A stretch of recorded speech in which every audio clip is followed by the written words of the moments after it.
llevó adelante un verdadero acto de justicia. Se le restituyó el cargo al coronel Juan Jaime Cesio y además se va a proponer que se lo ascienda a general. Primero fue castigado por López Rega por considerarlo comunista, luego por la dictadura, por haber participado de una marcha junto a las madres de Plaza de Mayo. Querido coronel Cesio, futuro general de la Nación, muchos de los que hoy estamos, de mi generación y los que no están, que muchas cosas pensábamos igual, siempre, desde hace más de 30 años, pudimos conocer su honorabilidad, su amor a la democracia, su amor a la verdad, el concepto y la filosofía que quería de las instituciones armadas y de su querido ejército, al cual entregó su vida, su pasión por esta Argentina. Quien está acá y quienes no están, y quienes están acá y compartíamos aquellos momentos difíciles de la Argentina, siempre lo tuvimos como un símbolo del ejército y de las Fuerzas Armadas que los jóvenes argentinos queríamos en aquel momento y en aquel tiempo. Yo sé que voy a decir algo que seguramente me van a dedicar centímetros y centímetros de prensa criticándome. No importa. Me gustaría que en algún próximo 24 de marzo o antes los medios de prensa argentinos también hagan la autocrítica. Los militares debemos ser los más celosos custodios de la paz, porque nadie como nosotros conoce o debe conocer mejor los horrores de la guerra, la más atroz violación de los derechos humanos. Nuestro país apenas está saliendo de una larga crisis casi endémica.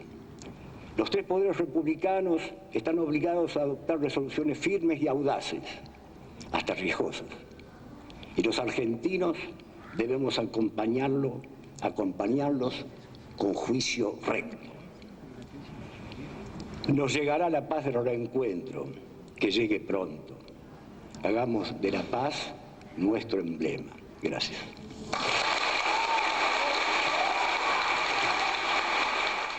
Volvemos ahora con el deporte, Pablo. Finalmente a Rosario se le entregaron 1.500 populares más a River, se pusieron en venta ya a esta altura, estarían agotadas 4.000, echa la ley, echa la trampa, así quedará para Se el violó la ley. Superclásico. Se violó la ley. Perfecto, el resumen entonces. Nosotros nos tenemos que despedir, agradecerles como toda noche la compañía y también invitarlos a que se queden en la pantalla de Canal 7. Sigue otro de los programas históricos, revisando lo que nos pasó en estos 30 años del golpe militar. Antes de irme, Plaza de Mayo, porque sigue la vigilia. Allí nuestro compañero Bartolota está tocando, como usted lo está viendo y lo va a escuchar, a León Gieco. Así que si le parece y está de acuerdo, nos vamos con esta música. Hasta mañana. Y que no me dejan ser libre como el mundo.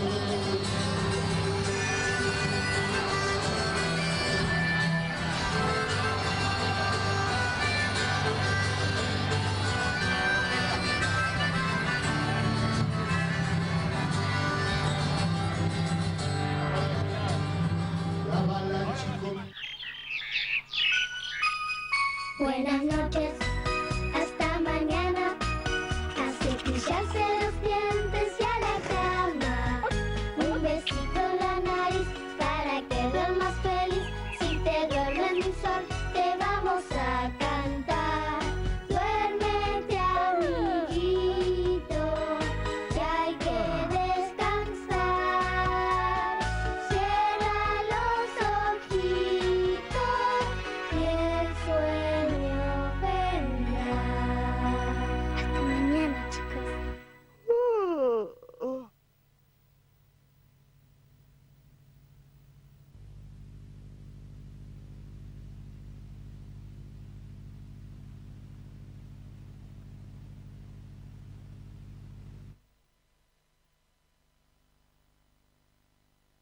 30 años. 24 de marzo. La importancia de tener memoria. Banco Ciudad.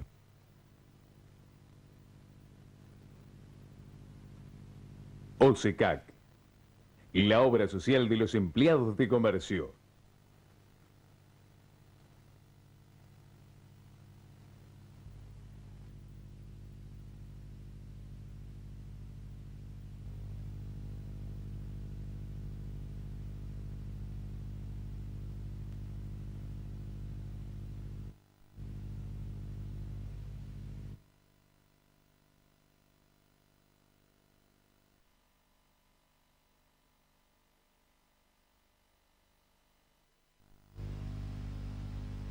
Cada vez que necesites un préstamo, vas a encontrar a otro argentino que te va a decir: nosotros te vamos a dar una mano, porque el Banco Nación somos todos.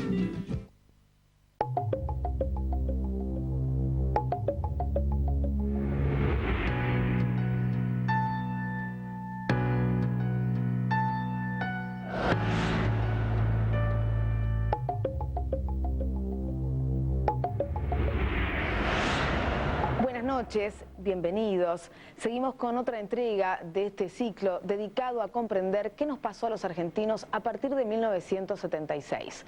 Dos hechos importantes y relevantes: el Mundial de Fútbol de 1978 y la Guerra de Malvinas, para entender de qué manera los pensadores de la dictadura utilizaron políticamente el sentimiento popular, para resumir, la tentación de las masas.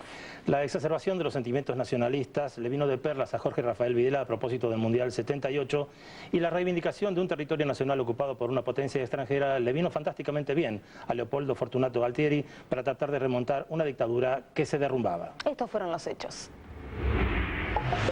La dictadura tuvo a su disposición todos los medios para tratar de imponer su pensamiento. Con la ayuda de creativos y agencias de publicidad, desplegó intensas campañas de propaganda. Argentina, tierra de paz y de enorme riqueza. Argentina, bocado deseado por la subversión internacional, que intentó debilitarla para poder dominarla. Fueron épocas tristes y de vacas flacas, hasta que dijimos: basta, basta de despojo, de abuso y de vergüenza. Hoy vuelve la paz a nuestra tierra, y esa paz nos plantea un desafío: el de saber unirnos como hermanos en el esfuerzo de construir la Argentina que soñamos. Sin embargo, el mayor acto propagandístico del proceso fue el Mundial de Fútbol de 1978. El campeonato, que ya estaba pautado que se hiciera en la Argentina desde la presidencia de María Estela Martínez de Perón, pretendió ser utilizado por los militares como una herramienta de cohesión interna. A la vez, el gobierno de Jorge Rafael Videla quiso dar hacia el exterior la imagen de un pueblo feliz para contrarrestar la llamada campaña anti-argentina, es decir, las denuncias que se hacían en Europa sobre violaciones a los derechos humanos.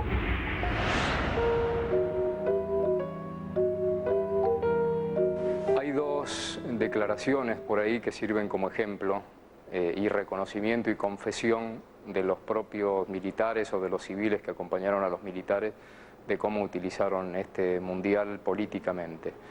La primera es de quien era el secretario de Hacienda de la dictadura, es decir, una especie de viceministro de Economía, que es Juan Alemán, quien en un reportaje dice que pese él haber sido crítico del mundial, reconoce que el objetivo del mundial que tenían los militares y ellos, los civiles que acompañaban a los militares, se había cumplido al ganar el título.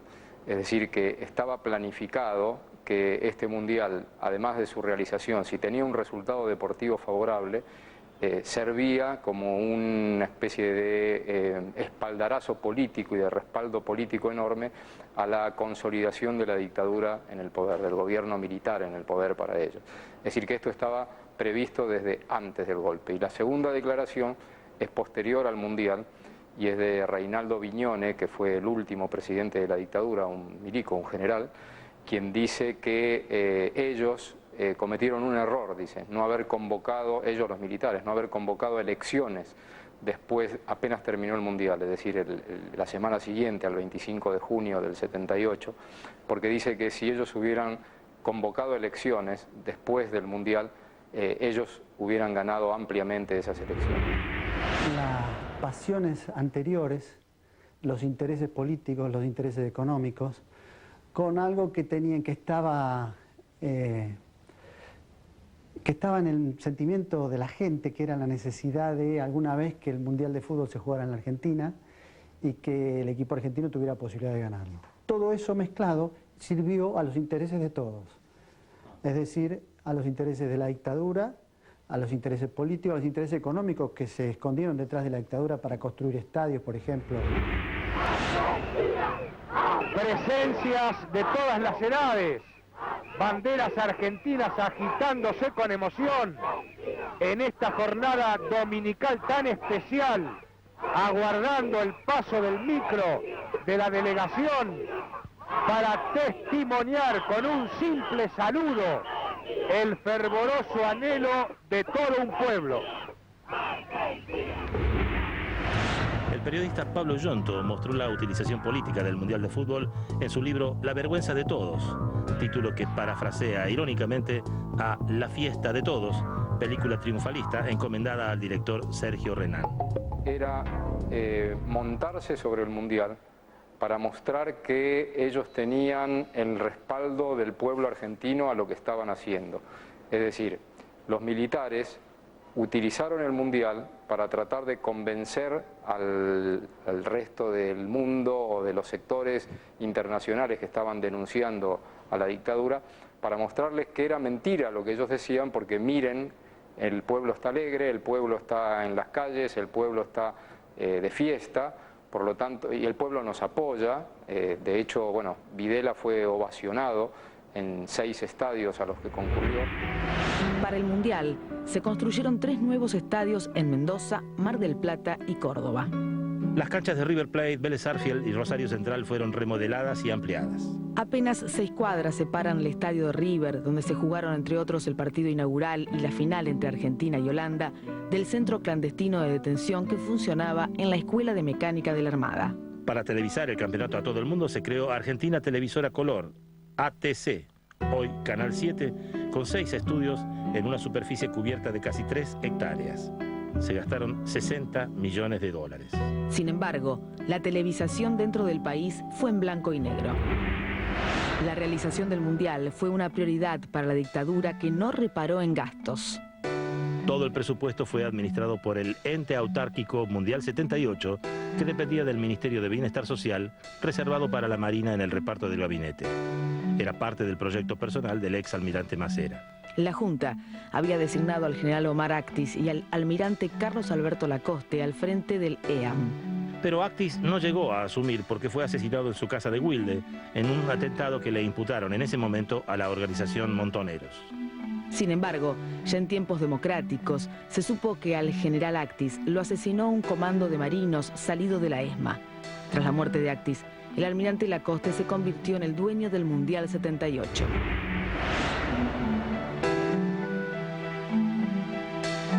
Fue el almirante Carlos Lacoste.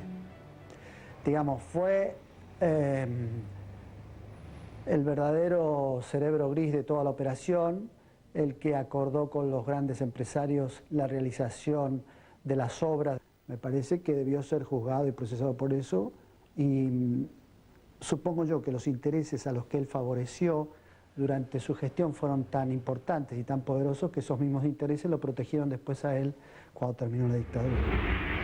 Sí, el Mundial fue una cueva de corrupción que además tiene esta particularidad, que nunca se pudo investigar a fondo, porque cuando se hizo el intento de investigación, a partir del año 82, los últimos meses ya, o el último año y pico de la dictadura, la Fiscalía Nacional de Investigaciones Administrativas empieza a investigar este tema de lo que se gastó en el Mundial, avanza, encuentra una serie de hechos tremendos, como compras de, por ejemplo, centenares de televisores a precios mucho más caros de los que estaban en el mercado local, como Lacoste, por ejemplo, que era el que manejaba el Mundial organizativamente y económicamente, tenía canilla libre para los gastos, bueno, a tal punto que le apareció un departamento en Punta del Este, que él después justificó diciendo que el presidente de la FIFA, Joao Belange, le había prestado $200.000 de aquella época para comprarse un lujoso departamento.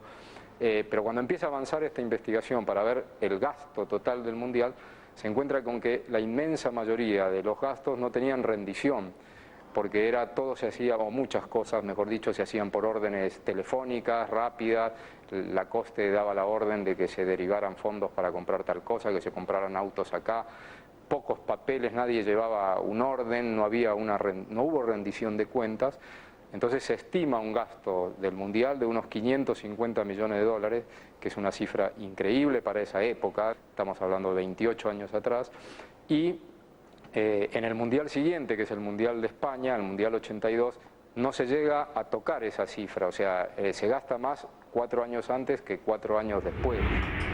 El periodista Carlos Ares recuerda las presiones a las que fue sometido el seleccionado argentino de fútbol. La situación de la concentración era casi la de un regimiento, estábamos rodeados siempre de soldados armados, las guardias eran como las de un regimiento, de un cuartel, y una vez por semana caía ahí un helicóptero en el que bajaba algún alto comandante de la dictadura a hacerle saber a los jugadores y al técnico que esperaba mucho de ellos. Recuerdo en particular la llegada de Masera, porque bueno, fue impresionante el arribo del helicóptero y la bajada de Masera con sus custodios, y no pasó nada más, que fue una visita protocolar y el saludo y nada más, pero de todos modos uno sabía quién era y qué significaba. Pido a Dios nuestro Señor que este evento sea realmente una contribución para afirmar la paz. Esa paz que todos deseamos para todo el mundo y para todos los hombres del mundo.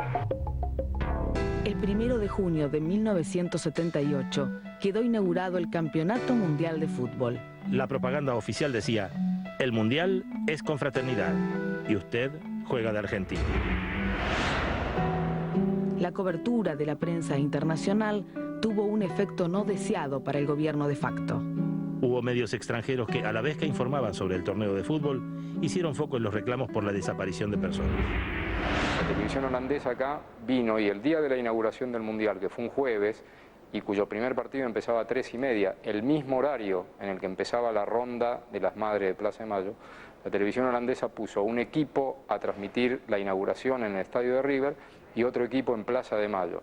Es decir, que los holandeses recibieron el 1 de junio del 78 la imagen del fútbol y la transmisión desde la Plaza de Mayo de la ronda de las madres. Y bueno, ahí hay una famosa imagen que ha quedado, por lo menos para muchos de nosotros, como símbolo, que es la televisión holandesa y una madre de Plaza de Mayo diciéndole al periodista, desesperada: por favor ayúdennos, ustedes son nuestra última esperanza.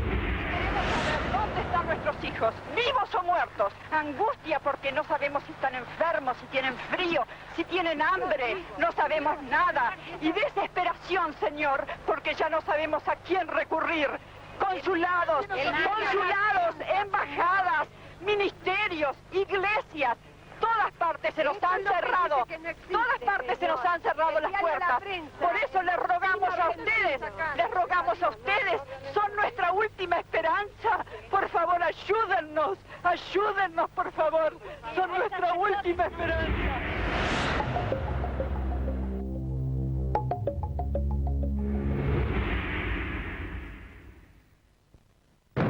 Violaciones masivas y sistemáticas de los derechos humanos cometidas por la última dictadura militar son crímenes de lesa humanidad, son delitos imprescriptibles. Por eso, están siendo juzgados. Terminar con la impunidad es un reclamo de la sociedad y una política de Estado para construir un presente y un futuro de justicia.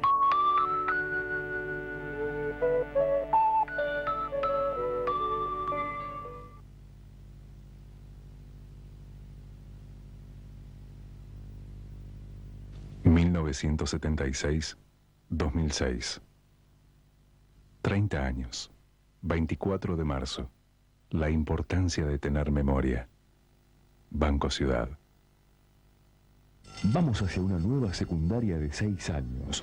para separar a la infancia de la adolescencia en la escuela... para que los chicos lleguen mejor preparados a la universidad. Empezó el cambio en educación... y lo hacemos junto a los docentes... Dirección General de Cultura y Educación, Gobierno de la Provincia de Buenos Aires.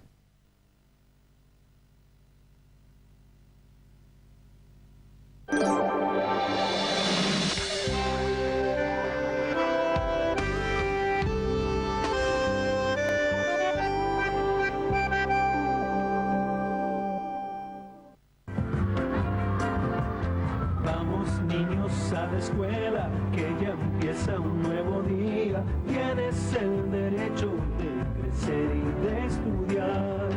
Vamos niños adelante, caminando hacia la vida. Tienes el derecho de aprender y de soñar. Si su hijo tiene entre 6 y 14 años y abandonó la escuela, inscríbalo en el programa de becas Volver a la Escuela. Más oportunidades para los chicos, mejor futuro para el país. Ministerio de Educación, Ciencia y Tecnología. Presidencia de la Nación.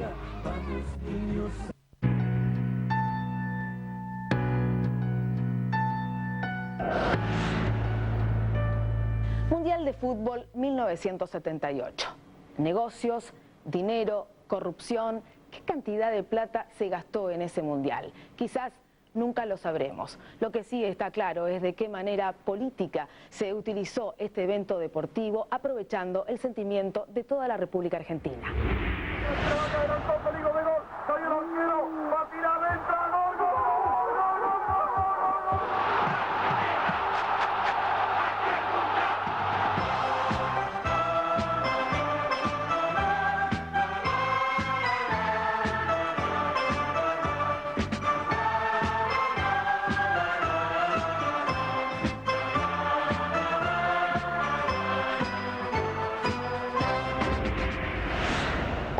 Los partidos del Mundial se escucharon a través de la radio o se vieron por televisión en las cárceles y en los centros clandestinos de detención, lo cual dio lugar a situaciones de extraña convivencia entre guardianes y prisioneros. Estando en la prisión, pasaban por radio algunos partidos, y claro, frente a cada gol de Argentina, todos presos, guardias, y todos comenzaban a hacer ruido. Y la otra cosa que cuando que me sacan a los 2 días, me llevan al primer cuerpo de ejército, y después el mismo Guglielminetti tiene la orden de trasladarme a mi casa con libertad vigilada, es decir, yo estaba preso en mi casa, pero pude ver la final de fútbol Holanda-Argentina, ¿no? Hasta mi señora fue a comprar un televisor porque no teníamos. Un reportaje a Pérez Esquivel, publicado por la revista Goles, motivó en 1980 una amenaza del almirante Lacoste a la editorial Abril. A fines de 1980, yo venía de trabajar en la revista El Gráfico, me había ido de ahí cuando terminó la Copa del Mundo, por decisión propia renuncié, y empecé a trabajar en la revista Goles, con un equipo de compañeros con los que hicimos una revista que para la época, siendo una revista deportiva además, era bastante audaz, por así decirlo. Le hicimos una nota, creo que fue la única que le hizo un medio gráfico, una revista deportiva, le hizo una nota al Premio Nobel de la Paz, Pérez Esquivel, una nota que se titulaba Gol Argentino, en la cual, a partir de la primera pregunta, que no recuerdo cuál era, por ejemplo, ¿de qué cuadro es usted?, la pregunta siguiente era ¿dónde estaba usted durante el Mundial 78?, para que Pérez Esquivel nos contara toda su situación, lo que había vivido, la tortura y demás. Cosas que determinaron luego la persecución del almirante Lacoste, que controlaba no solo el fútbol, sino todos los medios vinculados. Y a fines de 1980 el almirante Lacoste llamó a nuestro jefe editorial, tenía nuestros archivos de la gente que trabajábamos ahí, pidió que nos despidieran de la revista y si no tomaban medidas contra nosotros iba a poner una bomba en la editorial. Obviamente las medidas se tomaron, el equipo se deshizo en menos de 4 o 5 meses y el primero en salir fui yo, que me fui a vivir a España. Hay quienes afirman que el cuerpo técnico y los futbolistas campeones del mundo en el 78 fueron funcionales a la dictadura. El mejor ejemplo que sintetiza esto es la declaración de Osvaldo Ardiles, que era una de las figuras de aquel equipo, un número 8 talentoso. Ardiles dice hoy, yo, cuando venían los periodistas extranjeros a preguntarme en la concentración, en el 78 o meses antes, si era verdad que había torturas, desapariciones, si había campos de concentración en la ESMA, etc., yo le decía, no, todo eso es mentira, eso es propaganda comunista, les decía yo, dice Ardiles. con el tiempo fue enterándose, como gran parte de los argentinos. Dice, entonces ahora yo me arrepiento de eso. Y además digo lo siguiente, frente a esa imagen, dice, esto es lo que decía yo a la prensa extranjera, que supuestamente yo era el más ilustrado de este equipo, porque Ardiles, recordamos, había llegado hasta tercer año de abogacía, ya hablaba algo de inglés, los periodistas generalmente lo iban a buscar a él porque era como un referente intelectual, más informado, y él mismo dice hoy, si yo contestaba esta barbaridad, que supuestamente era el más ilustrado, imagínense los demás. En el caso de Menotti queda muy pegado a esto, ¿no? Pero, bueno, él justifica posteriormente, va a decir que él era integrante del Partido Comunista, ¿no?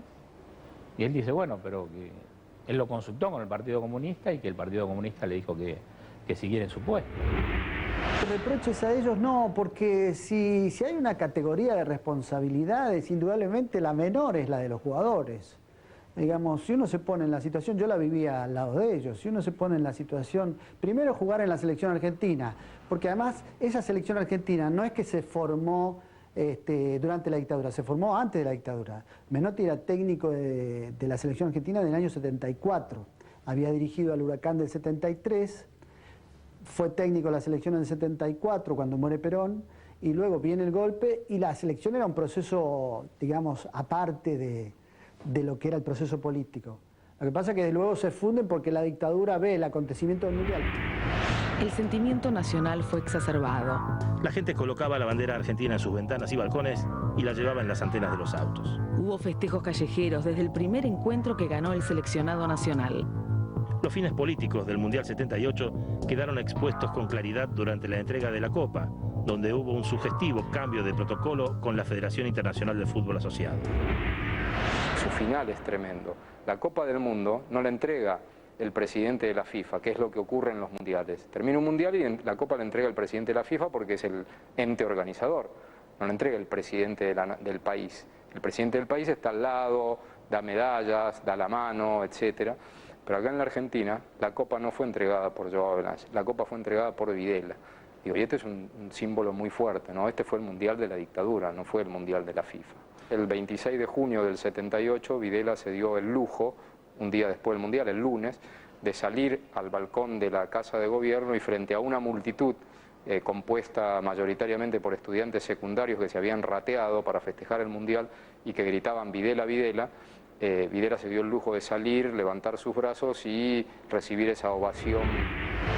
En 1979, un año después del triunfo argentino en el Mundial, la Comisión Interamericana de Derechos Humanos vino al país para tomar denuncias sobre torturas, secuestros y asesinatos. La visita del organismo de la OEA coincidió con el desarrollo del Campeonato Mundial Juvenil de Fútbol que se disputaba en Tokio y que también ganó la selección argentina. Otra vez, el éxito deportivo fue explotado políticamente. El relator José María Muñoz instó a la gente a que saliera a festejar las victorias en el Japón y a trasladarse al edificio donde la Comisión Interamericana recibía las denuncias por violaciones a los derechos humanos.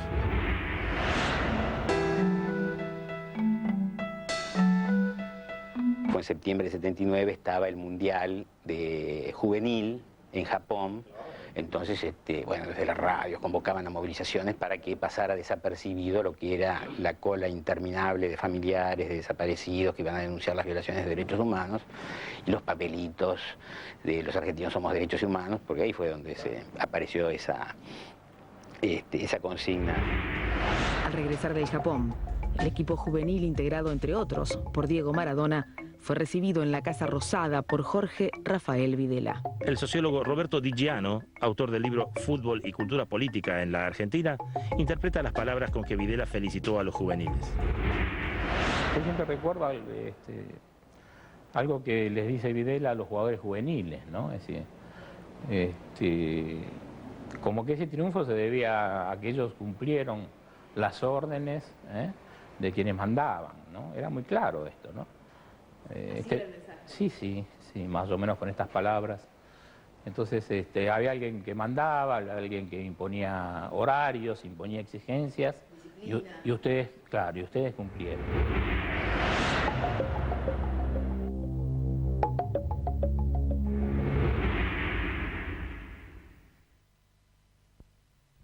Las violaciones masivas violativas y sistemáticas de los derechos humanos cometidas por la última dictadura militar son crímenes de lesa humanidad, son delitos imprescriptibles. Por eso, están siendo juzgados. Terminar con la impunidad es un reclamo de la sociedad y una política de Estado para construir un presente y un futuro de justicia.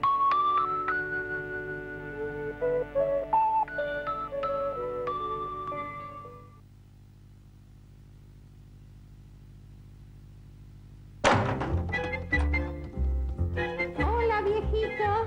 Hola. ¿Compraste el billete? Sí. Otra vez el mismo frasco. ¿Por qué no probabas otra cábala? Cartucho, ¿qué haces? Dame el billete, Cartucho. ¿Y si se lo dejamos en una de esas? ¿Qué vas a comer, Cartucho? Come. ¿No querés la ramita?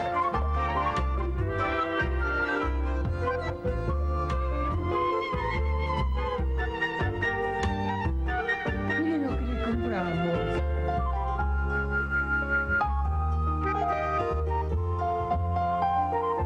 Lotería Nacional. Vamos a saber si hay o no ganadores.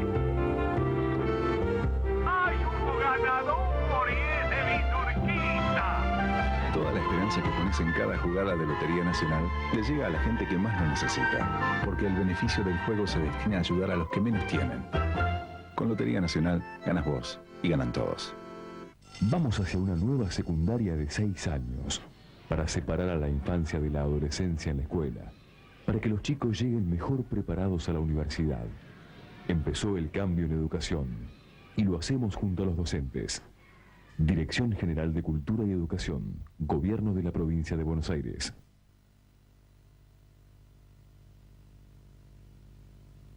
El 24 de marzo se cumplen 30 años de un golpe que nos sigue doliendo a todos. Clarín presenta un suplemento especial sobre la dictadura más sangrienta de la historia argentina. La política, la economía, la cultura, la educación, el deporte, los derechos humanos y la vida cotidiana de aquellos años. Además, un dossier con documentos y materiales inéditos sobre cómo la dictadura exportó el terror. Un suplemento para guardar y mantener viva la memoria. Este viernes, gratis con Clarín, el gran diario argentino.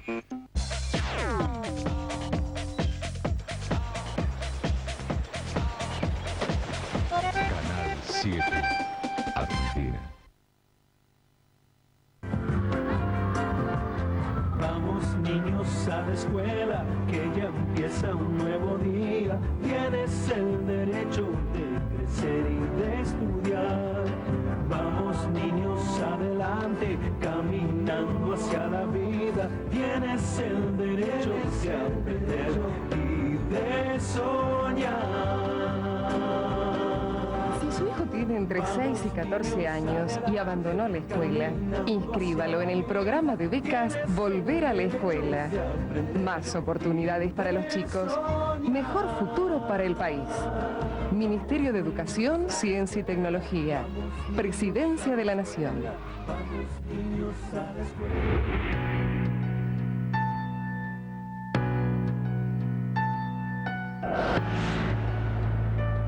El informe Rattenbach, elaborado y silenciado después de la guerra, dice que la única acción exitosa de la campaña de Malvinas fue la toma de la Casa de Gobierno en Puerto Argentino el 2 de abril de 1982. Es decir, la acción de gobierno que venían ensayando los militares contra Irigoyen en 1930, contra Perón, contra Frondizi, contra Ilia y contra Isabel Perón en 1976.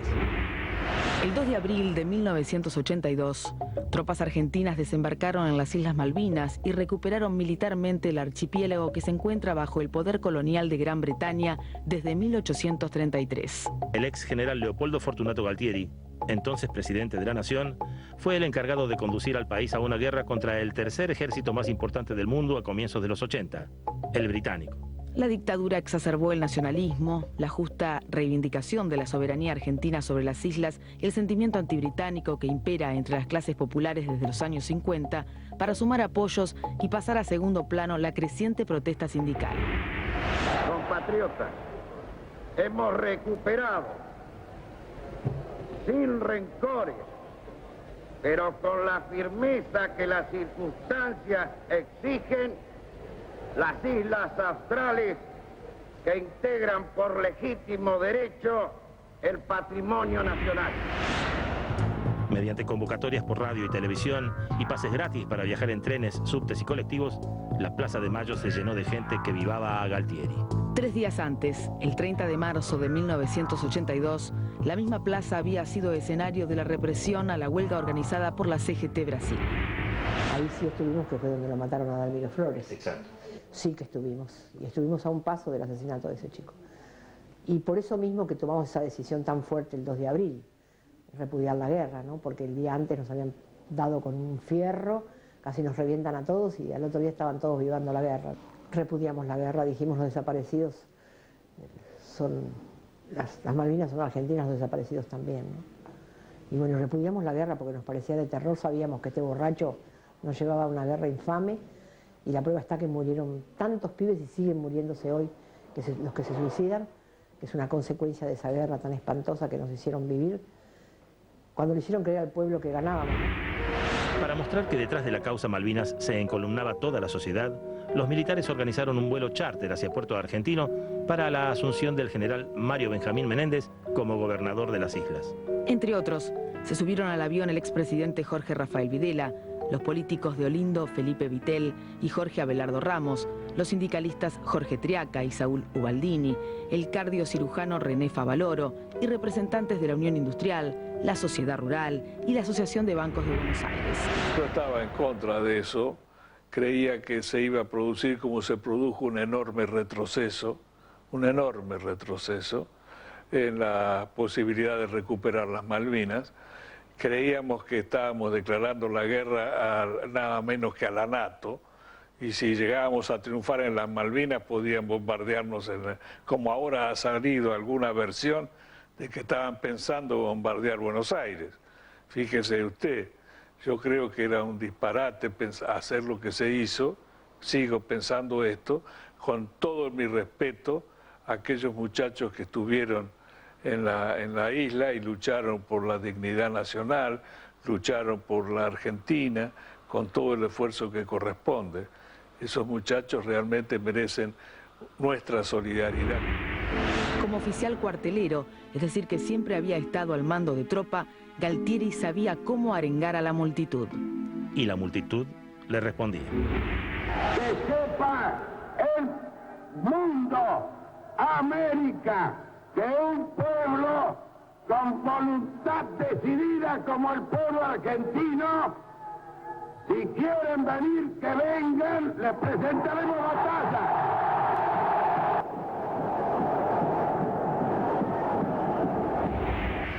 12.000 efectivos fueron enviados a lo que se llamó Teatro de Operaciones del Atlántico Sur. Buena parte estaba integrada por soldados conscriptos viejos que ya tendrían que haber obtenido la baja. Estos colimbas habían vivido en los cuarteles los últimos operativos de la represión ilegal.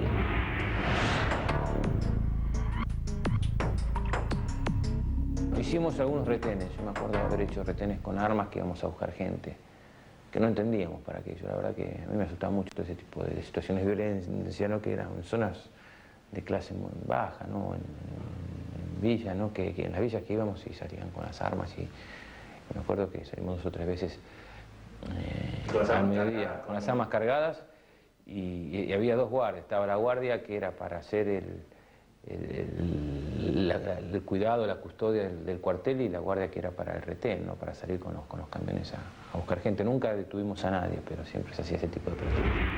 Durante nuestra instrucción, durante la colimba, en ningún momento la hipótesis de conflicto era Malvinas. Acá era o el tipo barbudo con anteojos, el enemigo acecha, te ponían en las casetas de guardia, o Chile.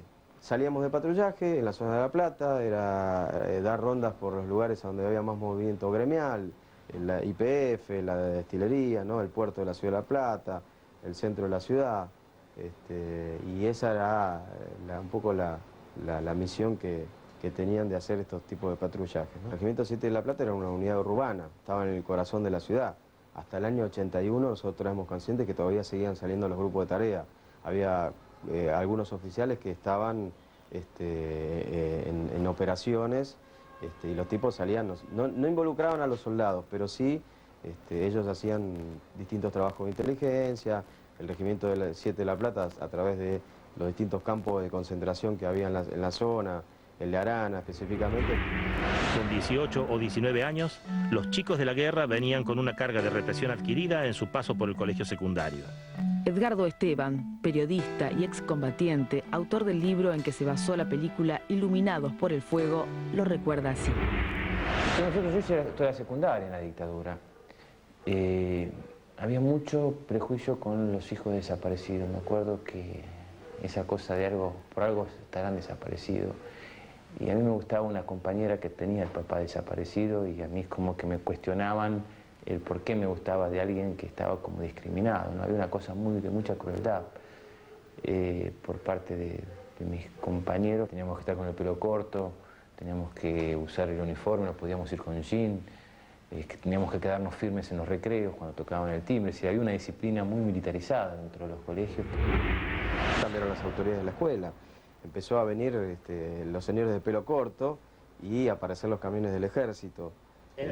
Sí, exactamente. Y además en la ciudad de La Plata, que fue una ciudad muy castigada por la dictadura, las distintas operativos que se hacían, nos paraban en los colectivos cuando volvíamos de la escuela para requisarnos. Esteban, hijo de un dirigente asesinado en su propia casa en 1972 por un sindicalista afín al lópezreguismo, tuvo la opción de no cumplir con el servicio militar, que entonces era obligatorio, pero lo hizo. Yo entré al servicio militar el 18 de marzo de 1981. Yo elegí hacer el servicio militar. Porque era hijo mayor de madre viuda, me podría haber salvado, yo creo que si hubiese hecho un esfuerzo, pero me llevaba muy mal con el marido de mi mamá. Y me quise escapar de alguna forma de mi casa y como era pobre, la fuga de pobre fue... a mí me entusiasmaron mucho con el asunto del paracaidismo y me anoté a hacer paracaidismo. Me habían prometido hacer 6 meses nada más de servicio militar y se las creí. Y ahí entré.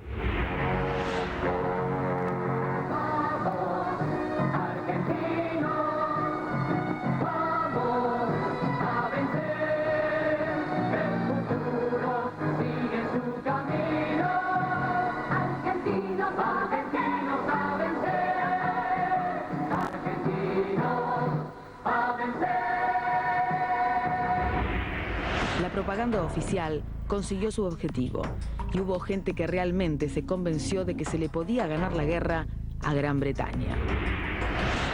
Quienes creían que los Estados Unidos serían neutrales en un conflicto con Inglaterra se equivocaron. El gobierno de Ronald Reagan estrechó su alianza política y militar con Margaret Thatcher y la Argentina solo contó con la solidaridad de América Latina y del tercer mundo. Más allá de las gestiones diplomáticas y de una intervención del Papa Juan Pablo II, la derrota en el campo de batalla sería inevitable.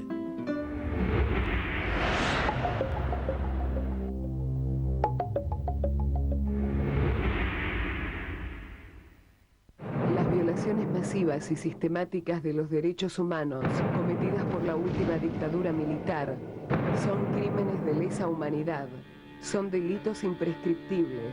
Por eso, están siendo juzgados. Terminar con la impunidad es un reclamo de la sociedad y una política de Estado para construir un presente y un futuro de justicia.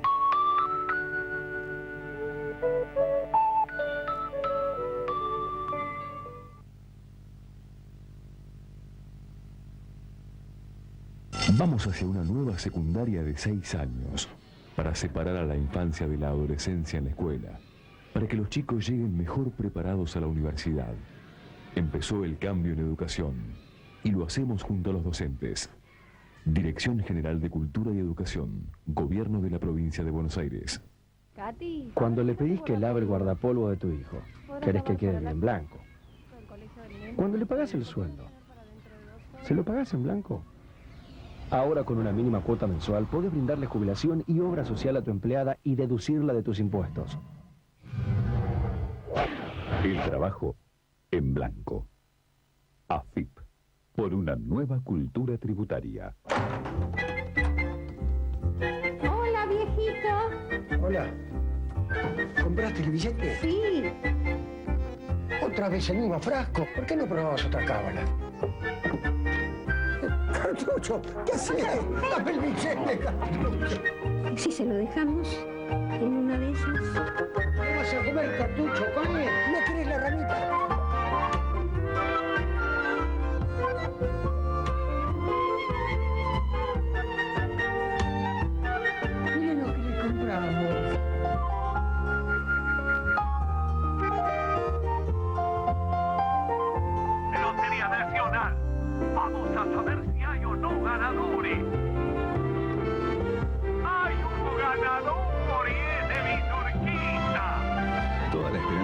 millones en cada jugada de Lotería Nacional le llega a la gente que más lo necesita, porque el beneficio del juego se destina a ayudar a los que menos tienen. Con Lotería Nacional ganas vos y ganan todos.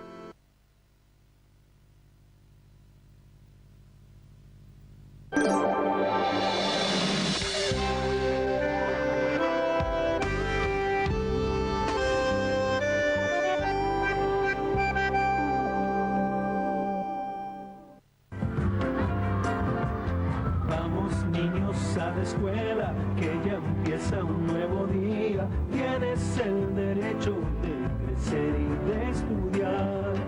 Vamos niños adelante, caminando hacia la vida. Tienes el derecho de aprender y de soñar.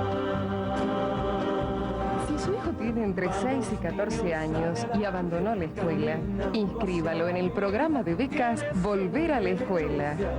Más oportunidades para los chicos, mejor futuro para el país. Ministerio de Educación, Ciencia y Tecnología. Presidencia de la Nación.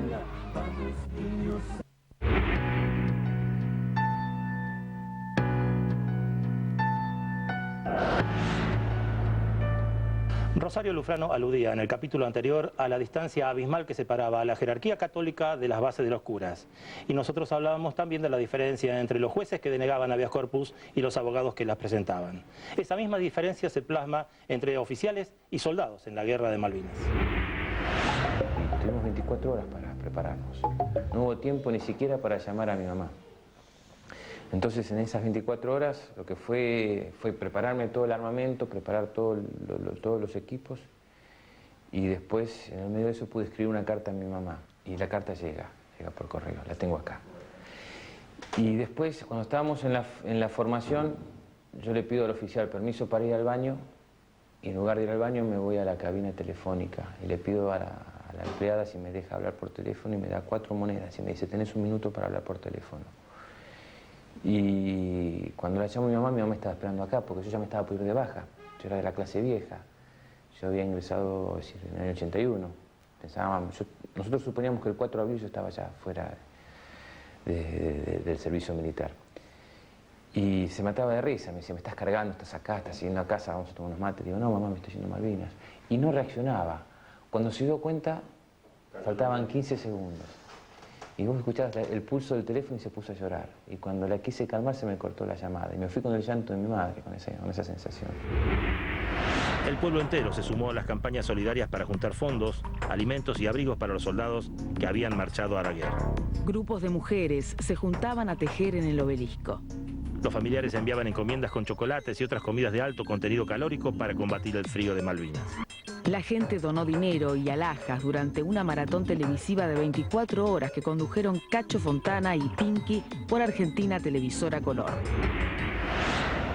La verdad era otra, y los soldados pasaban hambre y frío. También hubo denuncias de castigos y malos tratos por parte de la oficialidad.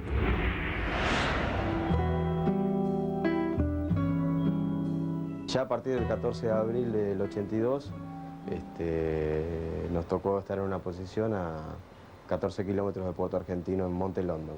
Después de 60 días de haber estado en la montaña, totalmente debilitados, con falta de comida, psicológicamente ya no queríamos saber más nada de estar ahí. Con 14 kilómetros no te puede haber faltado comida.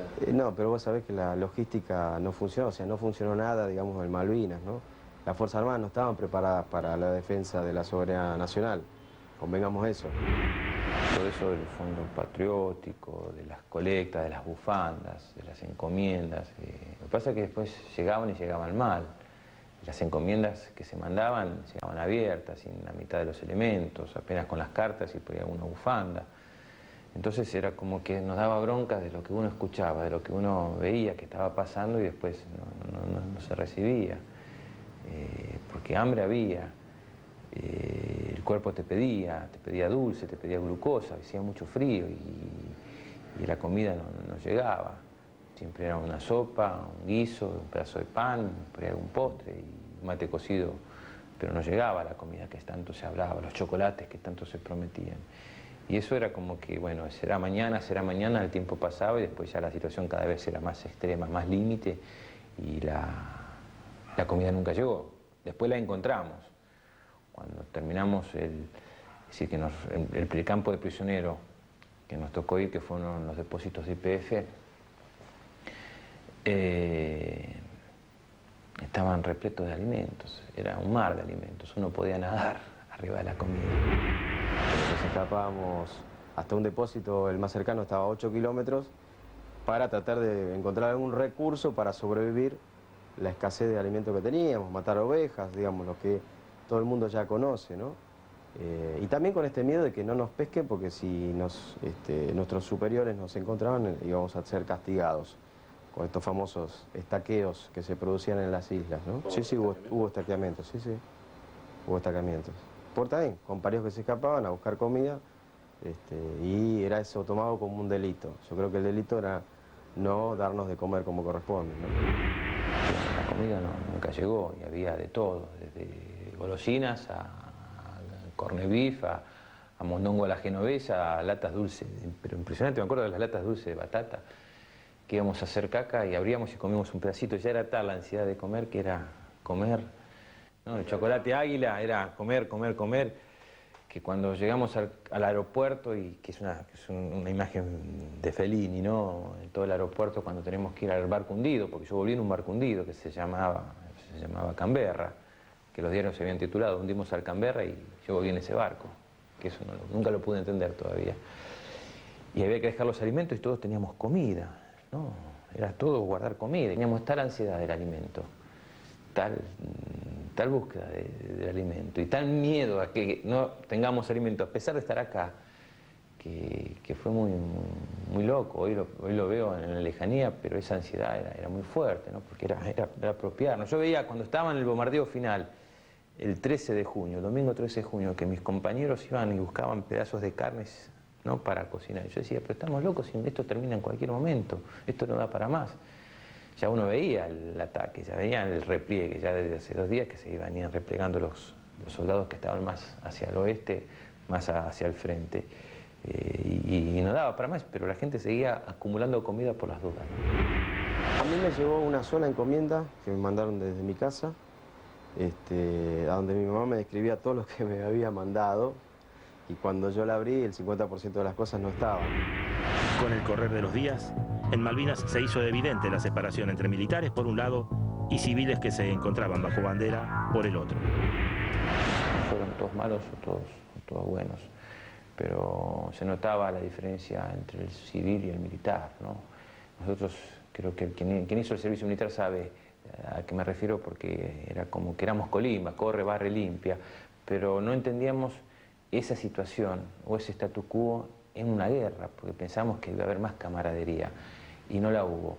Hubo situaciones de mucha violencia, de malos tratos, o lo que se llama baile en la turba, que uno no entendía cómo nos hacían hacer cuerpo a tierra, arrastrarnos, hacer flexiones de brazos con los guantes que se nos humedecían y era fundamental para tener calor y poder disparar nuestras armas y poder defendernos. Entonces, en esa situación hubo tratos que no fueron adecuados y que me parece que hoy siento que fueron muy injustos, ¿no?, para lo que nos merecíamos y bueno, y las consecuencias posteriores a lo que pasa con los suicidios. Tuvimos que soportar los 60 días, ¿no? Esta mala relación con los oficiales, su falta de compromiso.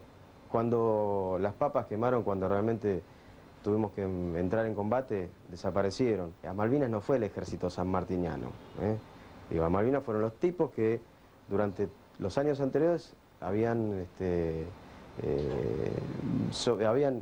desplegado el peor de los planes en nuestro país.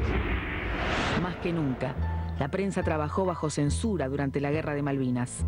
El único medio televisivo autorizado a permanecer en las islas fue ATC, canal donde José Gómez Fuentes era la cara del noticiero 60 Minutos y lanzaba la proclama "Vamos ganando". En las islas, los conscriptos se informaban por las partes de los propios militares y a través de la radio. Había 2 fuentes, una de algún compañero que todavía le quedaba pila de la espica chiquitita de Radio Colonia o Radio Provincia de Buenos Aires, las dos decían 2 cosas distintas. Otra era el parte que nos daban los militares, que entre las 3 no cerraban las cosas, ¿no? ¿Les cerraban? No cerraban, la noticia no cerraba. Y además éramos testigos de lo que estaba pasando realmente ahí en Malvinas. Recuerdo, bueno, uno de los lazos era la comunicación con Radio Provincia a través de nuestros familiares que mandaban mensajes. Por otro lado, Radio Colonia un poco ponía de manifiesto toda la situación del avance de las tropas británicas y bueno, los sucesivos después desembarcos que se produjeron allí. Y por otro lado, los partes militares, el famoso, habíamos hundido tantos barcos, tantos aviones, pero transcurridos los días, llegó un momento que los ingleses los teníamos ahí a 10 kilómetros y los veíamos con los prismáticos. El combate de Puerto Argentino ha finalizado. El 14 de junio de 1982, 74 días después del desembarco, el general Mario Benjamín Menéndez, gobernador y jefe militar durante la ocupación argentina, firmó la rendición incondicional ante los británicos. Poco antes, el teniente Alfredo Astiz, acusado de secuestrar a 2 monjas francesas, se había rendido sin pelear en las Islas Georgias. 649 argentinos murieron en el conflicto. De ellos, 323 perdieron la vida en el hundimiento del crucero General Belgrano. Los otros 326 murieron en combate en territorio malvinense. Sin embargo, las víctimas siguen cayendo. Unos 350 veteranos de guerra se han suicidado desde el fin del conflicto. Tras la derrota, Galtieri renunció y fue reemplazado por el general Reinaldo Viñone, el último presidente de facto de la Argentina. La indignación popular estalló en Buenos Aires y otras ciudades. Se acusaba de traición a los militares y se pedía el fin de la dictadura. Viñone abrió un periodo de normalización institucional que culminó con las elecciones del 30 de octubre de 1983. La dictadura había fracasado en los frentes político, económico y militar. Los combatientes de Malvinas, por su parte, tuvieron un regreso sin gloria. En Córdoba me dieron muchas cartas de la gente que no había llegado a Malvinas. Y en esas cartas todo el mundo me trataba de héroe, y de que cuando volviera a mi casa me iban a hacer una gran fiesta, y que me iban a recibir todo el mundo, y de que se iba a cortar la calle como hacíamos en Navidad, que cortábamos la cuadra, y que hacíamos baile, sacaban parlante, y que iba a ser una fiesta. Y yo llegué el 25 de junio de la noche, y hacía mucho frío a Constitución. Me acuerdo que mi tía me fue a buscar con un Citroën amarillo, esos 13 besos. Esos Citroën tan particulares. Y a 3 cuadras de mi casa yo le pedí que me dejara que quería ir de rodillas a mi casa. Ya venía sorprendido. Lo primero que me sorprendió cuando llegué a Buenos Aires fueron los semáforos, ¿no? Porque veía colores, ¿viste? Colores fuertes. Y yo había prometido ir de rodillas a mi casa porque había una Virgen de Luján y se hacía una cadena de oración todas las tardes, a las 8 de la noche, a las 8 de la tarde, una cadena de oración en mi casa.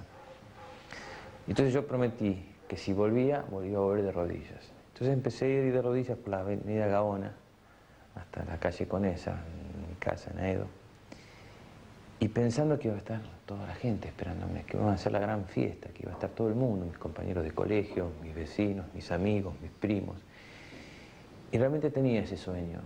Y cuando doblé esa cuadra, lo único que había era una luz blanca, un perro ladrando y mi mamá. Me acuerdo de la cabecita de mi mamá asomada ahí en la puerta de mi casa esperándome con su remerita blanca. Ese fue el recibimiento.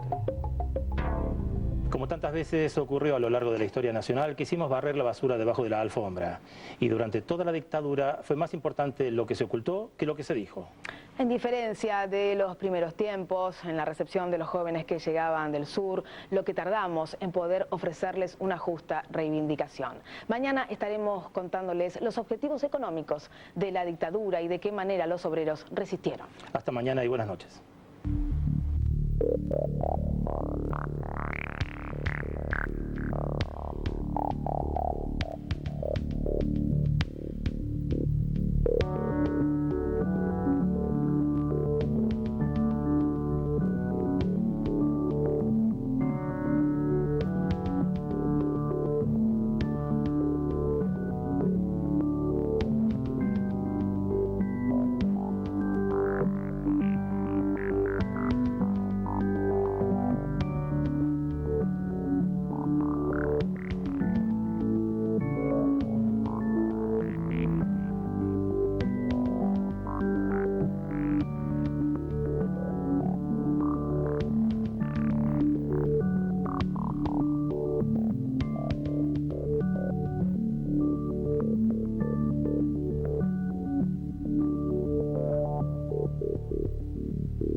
30 años.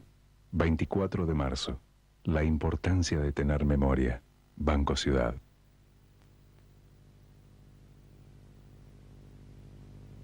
OSECAC y la obra social de los empleados de comercio.